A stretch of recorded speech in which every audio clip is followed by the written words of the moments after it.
tẹ́ ti ń gbọ́ mi ní òwúrọ̀ yìí ní orúkọ Jésù Kristi Olúwa wa tí ó ṣe iyebíye jùlọ. Èyí ni ìwàásù tí Diocese Ifẹ̀ ṣe ètò rẹ̀. Àlàáfíà Ọlọ́run ọ̀gá ògo jùlọ kí ó máa bá yín gbé. Ẹ jẹ́ kí a gbàdúrà. Ọlọ́run Olódùmarè, a dúpẹ́ lọ́wọ́ rẹ fún àánú tí a rí gbà láti kà wá mọ́ àwọn alààyè lónìí. A gbàdúrà pé nínú iṣẹ́ ìsìn wa lọ́dún yìí, kí ẹ ṣe wá ní olùsìn tòótọ́ nínú ẹ̀mí, ní orúkọ ti Baba àti ní ti Ọmọ àti ní ti ẹ̀mí mímọ́. Àmín. Kókó ọ̀rọ̀ ìwàásù wa ní àkókò yìí ni mo pè ní olùsìn tòótọ́ nínú ẹ̀mí. Olùsìn tòótọ́ nínú ẹ̀mí. Ibi ẹsẹ̀ wúrà wa ló wà nínú ìwé Jòhánù orí 4 ẹsẹ̀ 23.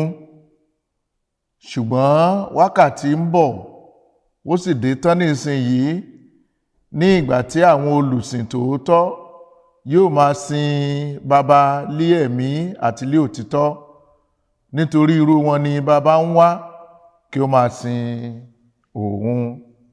Bí a bá wo ọ̀rọ̀ Ọlọ́run yìí láti bí ẹsẹ̀ díẹ̀ sẹ́yìn, kí a tó dé ẹsẹ̀ ọ̀rọ̀ Ọlọ́run tí a ń gbé yẹ̀wò fún ìwàásù yìí, a ó rí wípé ìtakùrọ̀ ọ̀rọ̀ tí ó ṣẹlẹ̀ láàrin Jésù Kristi Olúwa wa àti obìnrin yìí, ó fi Jésù hàn gẹ́gẹ́ bí arínúróde olùmọ̀ràn ọkàn.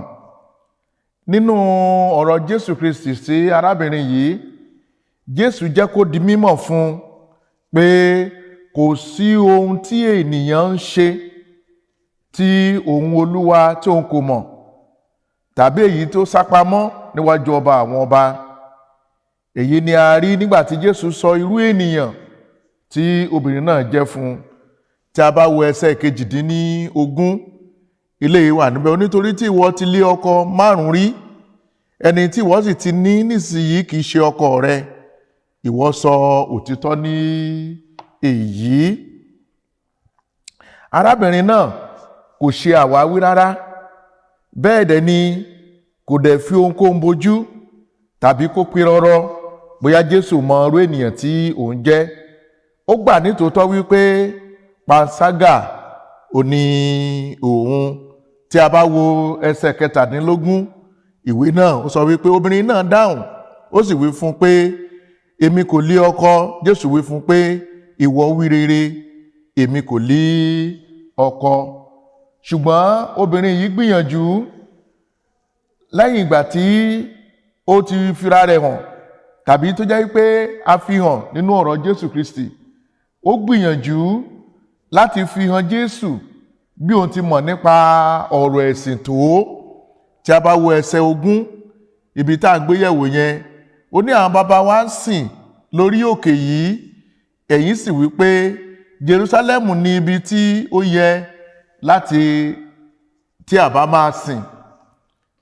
Ará nínú Olúwa, ọ̀pọ̀ ènìyàn náà lónìí ni wọ́n wà nínú ìjọ Ọlọ́run tó jẹ́ wípé tán dàbí obìnrin yìí, tí wọ́n bá ń bá wọn sọ̀rọ̀ nípa ìgbàlà ọkàn wọn tó ṣe iyebíye, ìtàn lọ́pọ̀lọpọ̀ máa fi lélẹ̀ ni wọ́n máa sọ láti jẹ́ kán mọ̀ wípé, láti fi hàn wípé àwọn ti dénú ìjọ tipẹ́, tàbí àwọn náà mọ ọ̀rọ̀ Ọlọ́run.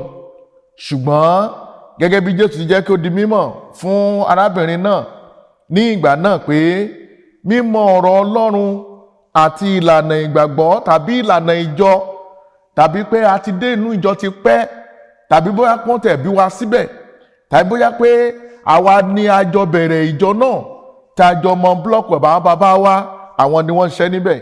Láì mọ Jésù kò lè gbà wá là, kò lè gbà nílà, nítorí wípé ìtàn lásán ni.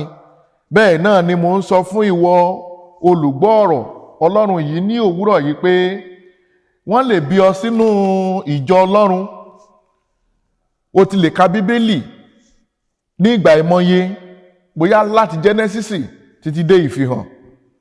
Kò sí ẹsẹ̀ ọ̀rọ̀ Ọlọ́run tó lè sọ lórí ká má ti dárúkọ rẹ̀ ni. Kódà o lè wàásù kí iṣẹ́ ìyanu máa ṣẹlẹ̀, láì mọ Jésù kò lè gbà ọ́ là. Torí pé ohun tó mọ̀ láì mẹ́ni tó mọ̀ ọ́ kò ní ìtumọ̀ rárá. Bẹ́ẹ̀ dẹ̀ ni kò lè sọ di olùsìn tòótọ́. Olùsìn tòótọ́ ni àwọn tí ń sin Ọlọ́run nínú ẹ̀mí. Èyí ni títọ̀ Ọlọ́run wá pẹ̀lú ọkàn tó tọ́ àti pẹ̀lú ẹ̀mí tí ń gbé ìgbé ayé ìwà mímọ́. Tí a bá wo ẹsẹ̀ 24, ọ̀rọ̀ Ọlọ́run jẹ́ kó dímọ̀ fún wa. Ó ní, èmi lé Ọlọ́run, àwọn ẹni tí ń sìn mí kò lè ṣaláì sìn mí lé ẹ̀mí àti lé òtítọ́. So nínú òtítọ́ àti nínú ẹ̀mí àti ní òtítọ́, ó ní a fi lè sin ọba àwọn ọba. Ó ní gbogbo iṣẹ́ ìsìn wa ló fi lè jẹ́ ìtẹ́wọ́gbà. Ó làwọn nǹkan tá à ń ṣe fún àti mú kí ìjọ Ọlọ́run kó gbòòrò tàbí láti mú kí ìrere kó di mímọ̀.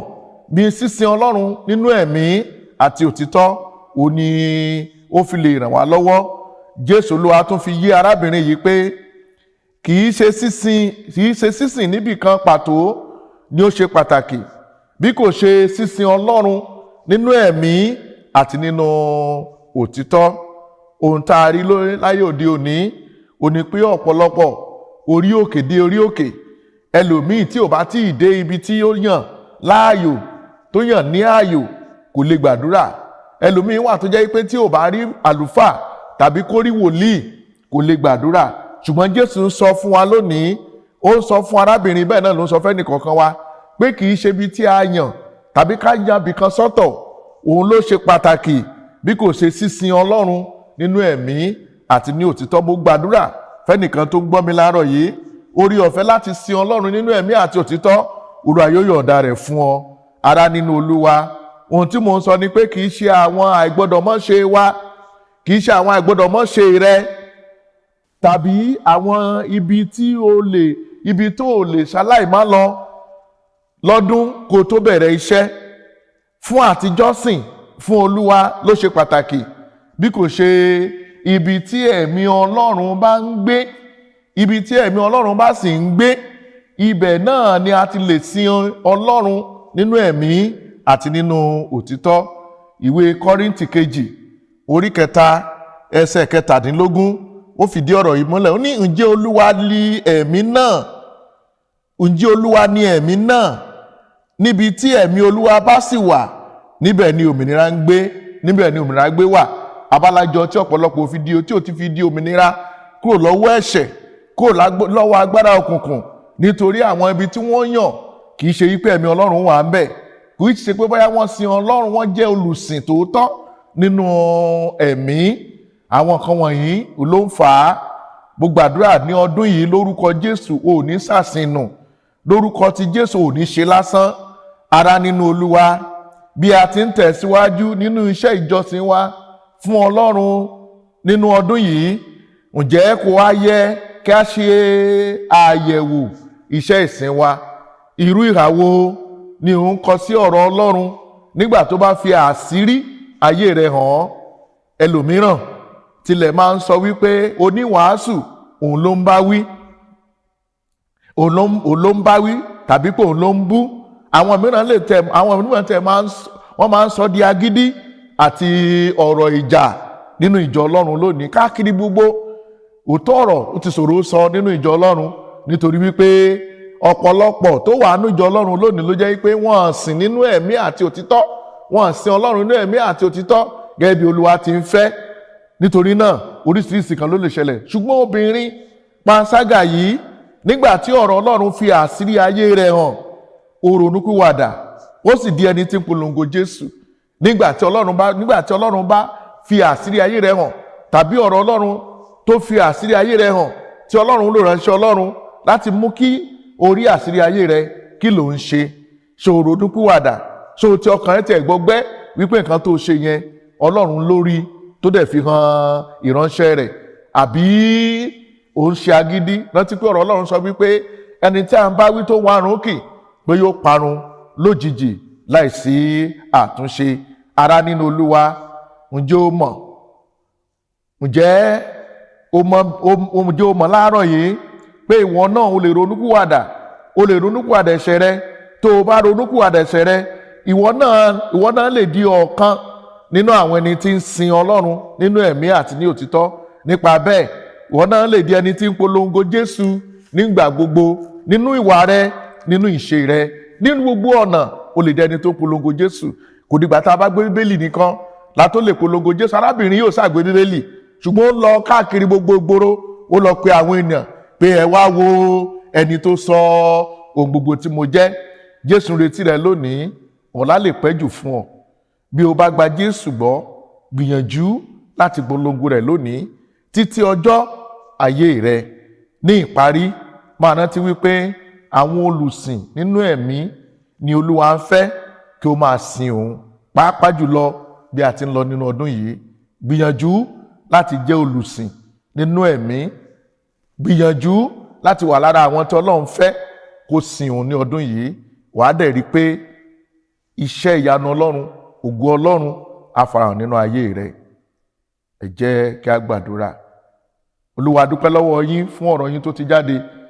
A gbàdúrà yìí pé ọ̀rọ̀ náà lónìí bó ti ń wọnú ọkàn wa, a bẹ̀ ọ́ ọba àwọn ọba, jẹ́ kó sèso rere, èso tí yóò dúró, tá a fi wúlò fún ọ, tá a fi lè sìn ọ́ nínú ẹ̀mí àti òtítọ́, tí iṣẹ́ ìsìn wa yóò fi jẹ́ ìtẹ́wọ́gbà ní ìkẹyìn níwájú rẹ.